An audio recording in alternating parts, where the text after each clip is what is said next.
आज के इस वीडियो में मैं आपसे बहुत ही सीधा, सरल और सिंपल प्रश्न पूछना चाहता हूं। क्या आप एक ही समय में खड़े और बैठे दोनों अवस्थाओं में रह सकते हैं? नहीं ना। अब आपको लगता होगा मैं ऐसा बेहुदा प्रश्न आपसे क्यों पूछ रहा हूं? इस प्रश्न का हमारे जीवन की सफलता से क्या लेना देना है? तो मेरे भाइयों, आप इस वीडियो को अंत तक देखें, आपको पूरा विषय स्पष्ट हो जाएगा। यह प्रश्न हमारे जीवन का बहुत ही महत्वपूर्ण प्रश्न है कि हम एक साथ खड़े और बैठे दोनों अवस्थाओं में रह सकते हैं। जबकि हमको खड़ा होना बहुत अच्छे से आता है और हमको बैठना भी बहुत अच्छे से आता है। किसी को सिखाने की जरूरत नहीं है, लेकिन फिर भी एक समय में हम खड़े और बैठे दोनों अवस्थाओं में नहीं रह सकते। क्यों? क्योंकि ये दोनों परस्पर विरोधी क्रियाएं हैं। हम इन दोनों में से कोई एक क्रिया ही एक समय में कर सकते हैं, लेकिन हम अपने व्यवहारिक जीवन में जब सफल होना चाहते हैं, उस समय हमारी जो मान्यताएं हैं, जो हमारी शर्तें हैं, जरा उनकी ओर गौर से ध्यान देकर तो देखिए। आपको हंसी आएगी, तब ये प्रश्न आपको सार्थक लगेगा। हम अपनी जिंदगी में करते क्या हैं? हमको अपनी क्लास में नंबर 1 आना है, लेकिन हमारी शर्त है हम पढ़ेंगे नहीं। हमको जिंदगी की जंग में जीतना है, लेकिन हमारी शर्त है हम संघर्षों से लड़ेंगे नहीं। और तो और हमको स्वर्ग चाहिए, लेकिन हमारी शर्त है हम मरेंगे नहीं।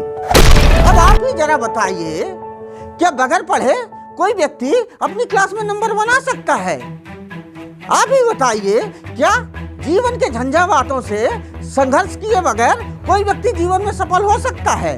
और बगैर मरे किसी व्यक्ति को स्वर्ग मिल सकता है? तो हमारे जीवन की हुई जो मान्यता है वो परस्पर विरोधी है कि नहीं? हम अपने जीवन में एक समय में खड़े और बैठे दोनों अवस्थाओं में रहना चाहते हैं। हम चाहते हैं कि हम पढ़ाई ना करें और नंबर 1 आ जाएं। हम चाहते हैं जिंदगी में हम संघर्ष ना करें, जिंदगी में हम टेंशन तनाव ना लें और जिंदगी में सफल हो जाएं। और हम चाहते हैं कि भाई हमको मरना ना पड़े और हमको स्वर्ग मिल जाए।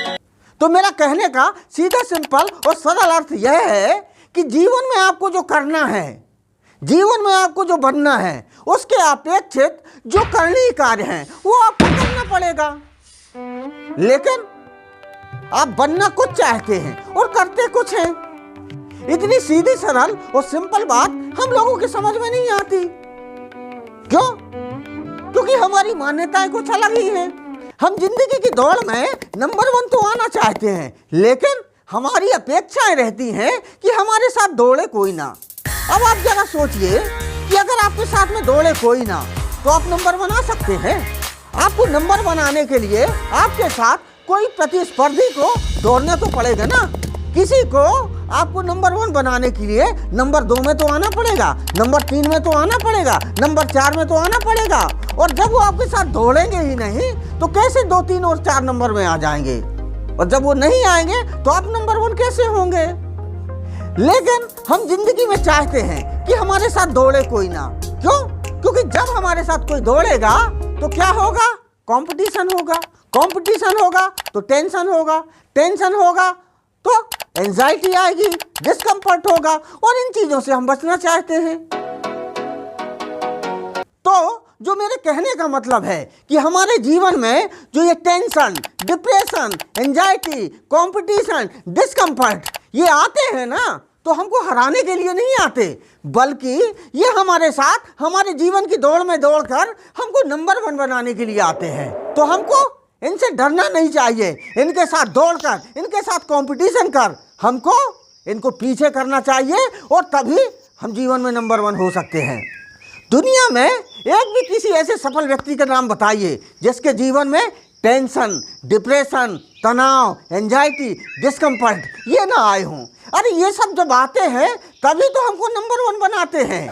और अंत में ये कहकर मैं अपनी बात समाप्त करना चाहूँगा कि अपनी तकदीर खुद ही लिखनी होगी।